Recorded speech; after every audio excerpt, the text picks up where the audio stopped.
Hello friend, welcome my YouTube channel and आज हम discuss करेंगे कूलम्स लॉ। सो शुरू करते हैं। सो फर्स्ट ऑफ ऑल आज हम क्या पढ़ेंगे? Coulomb's law.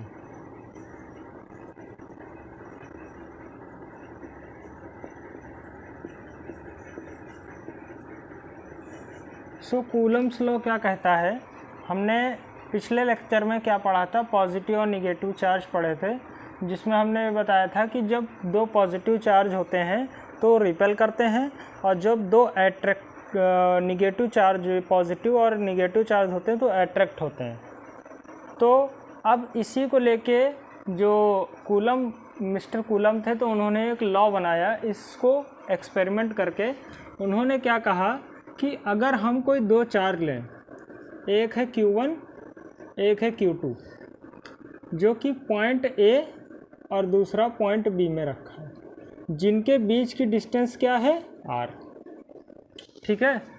तो अकॉर्डिंग टू कूलम लॉ क्या कहेंगे कि दो चार्जेस हैं Q1 एंड Q2, ठीक, जो कि क्या करेंगे? अट्रैक्ट करेंगे और रिपेल करेंगे। ठीक, तो अट्रैक्शन और रिपल्सन होगा, ठीक है, विद फोर्स F के साथ। तो जो फोर्स F होगा उसकी वैल्यू डायरेक्टली प्रोपोर्शनल होगी, यहाँ लिख देते हैं, अकॉर्डिंग टू कूलम्स लॉ। तो क्या बोलेंगे?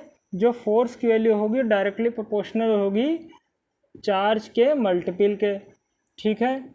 दूसरा, फोर्स की जो वैल्यू होगी वो डिपेंड करेगी डिस्टेंस के स्क्वायर के इन्वर्सली प्रोपोर्शनल के। ठीक है।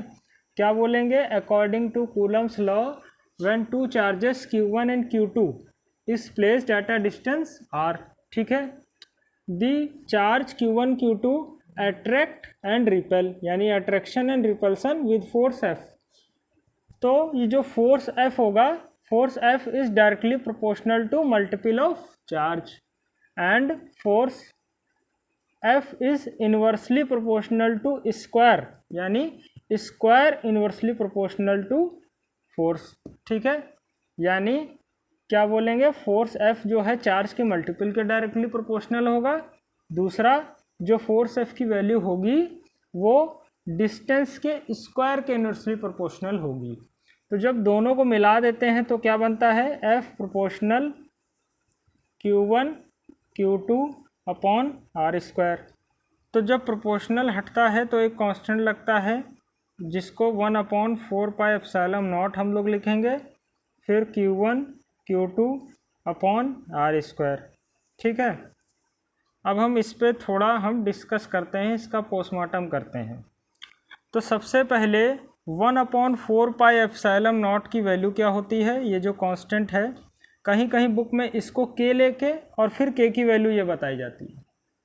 तो इसकी वैल्यू क्या होगी? 9 × 10⁹। ठीक।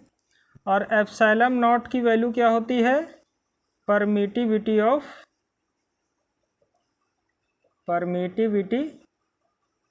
Of free space. ठीक। ε0 की वैल्यू क्या होती है? ε0 को क्या बोलते हैं? Permittivity of free space. और 1/4πε0 की वैल्यू 9 × 10⁹। अब इससे हम कंक्लूजन क्या निकाल सकते हैं? पहला कंक्लूजन ये निकाल सकते हैं कि जो चार्ज है वो क्या है? फोर्स के डायरेक्टली प्रोपोर्शनल है। यानी अगर हम चार्ज की वैल्यू बढ़ाएंगे, ठीक है, यानी अगर हम चार्ज की वैल्यू बढ़ाएंगे, जो फोर्स की वैल्यू हमें क्या मिली है यहीं से बता देते हैं, यानी अगर हम चार्ज की वैल्यू बढ़ाएंगे, इंक्रीज करेंगे, तो फोर्स की वैल्यू बढ़ेगी। ठीक। क्या हो अगर हम चार्ज को, इफ चार्जेस 2 टाइम्स, अगर हम चार्ज को 2 टाइम्स कर दें, दुगना कर दें, ठीक है, तो फोर्स जो होगा, how much times force, force कितने टाइम्स हो जाएगा। तो अगर मुझे इसको निकालना है तो कह सकते हैं कि अभी मैंने किसकी बात की, केवल चार्ज की बात की, और हम ये मान के चल रहे हैं कि डिस्टेंस क्या है, सेम है। ठीक है, तो फर्स्ट कंडीशन ले लेते हैं, कंसिडर कर लिया कि पहली सिचुएशन में चार्ज क्या है, क्यू है, बाद में इसकी डिस्टेंस भी आर है, बाद में मैंने क्या किया, चार्ज को डबल कर दिया। ठीक, डिस्टेंस वही है। तो फर्स्ट कंडीशन में F1 में 1/4 pi epsilon not Q1 Q2 लिखेंगे अपॉन आर स्क्वायर, और ये Q क्या हो जाएगा, Q स्क्वायर। दूसरी सिचुएशन में जो फोर्स होगा F2 1/4 पाई एप्सिलॉन नॉट, यहाँ हो जाएगा 2Q, यहाँ 2Q अपॉन आर स्क्वायर। अब यहाँ ध्यान दीजिएगा, 2Q हुआ तो 2 2 जा 4 हो जाएगा, और क्या हो जाएगा, 4Q स्क्वायर। तो हमें निकालना है कि फोर्स कितने गुना हो जाएगा, कितने टाइम्स हो जाएगा। तो इन दोनों को क्या कर देंगे, डिवाइड कर देंगे। तो F1 अपॉन F2 ये हो जाएगा 1/4 pi epsilon not Q square upon r square upon 1/4 pi epsilon not 4Q square upon r square. क्या हो जाएगा, ये कैंसिल हो जाएगा, ये भी कैंसिल, तो क्या बचेगा 1/4। तो ये 4 इधर जाएगा, ये हो जाएगा F2 is equal to 4F1। इससे क्या पता चलता है, इससे पता चलता है अगर हम चार्जेस को डबल कर देंगे तो फोर्स हमारा 4 टाइम्स बढ़ जाएगा। ठीक है, अगर चार्जेस अपोजिट पोलैरिटी के हैं तो यानी 4 गुना वो अट्रैक्ट करेगा, अगर सेम प्रॉपर्टी के यानी दोनों पॉजिटिव हैं तो रिपेल करेगा। ठीक है, अब हम आगे डिस्कस करते हैं कि डिस्टेंस पे कैसे डिपेंड करता है। इतना समझ में आ गया हो तो इसको नोट कर लीजिए।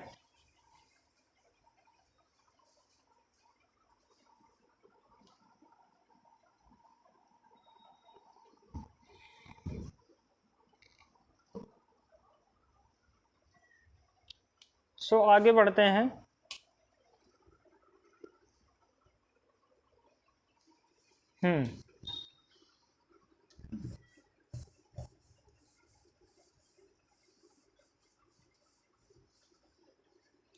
अगर हम डिस्टेंस को कर दें 2 टाइम्स तो फोर्स की वैल्यू क्या होगी, चलिए देखते हैं।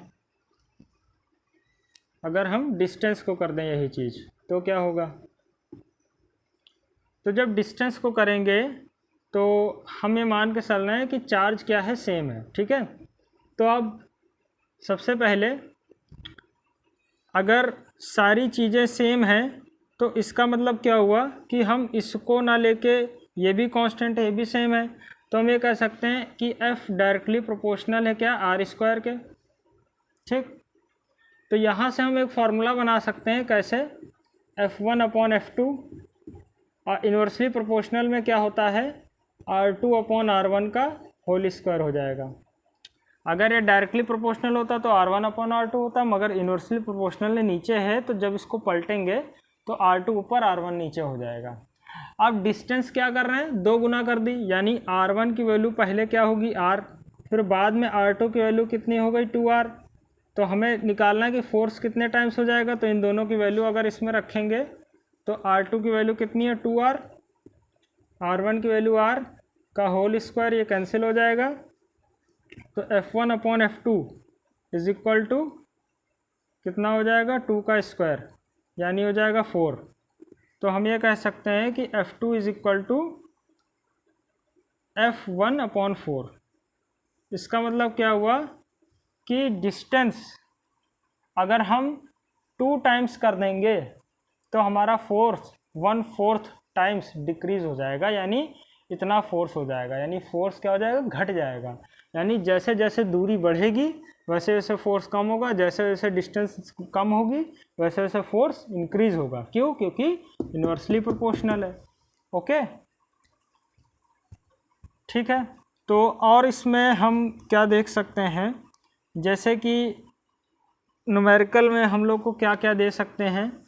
सबसे पहले तो हमको फोर्स निकालने को तो कहा जा सकता है, दोनों चार्जेस दे दिए, डिस्टेंस दे दी, और डायरेक्ट इसमें वैल्यू पुट किया, फोर्स आ गया। दूसरा ये दे सकते हैं कि डिस्टेंस और फोर्स दोनों दिए हों तो चार्ज पूछ सकते हैं, ठीक। तीसरा डिस्टेंस पूछ सकते हैं, डिस्टेंस वाले भी न्यूमेरिकल ज़्यादा आते हैं। जैसे मान लीजिए कि हमें फोर्स की वैल्यू जो है, फोर्स की वैल्यू दी है 2 न्यूटन, और पहले चार्ज की Q1 की वैल्यू दी है 4 कूलम, दूसरे चार्ज की वैल्यू दी है 3 कूलम। तो अब पूछा है हमसे डिस्टेंस, तो सबसे पहले क्या करेंगे, डिस्टेंस का फॉर्मूला यहाँ बनाएंगे। कैसे, F is equal to 1/4 pi epsilon not Q1 Q2 upon r square. अब ध्यान दीजिएगा यहाँ पे, इसको F की जगह लाएंगे, F को R की जगह, तो क्या होगा, यहाँ पे हो जाएगा आर स्क्वायर, यहाँ पे हो जाएगा F, ठीक। जब स्क्वायर हटाएंगे तो ये हो जाएगा क्या, अंडर रूट, ठीक है।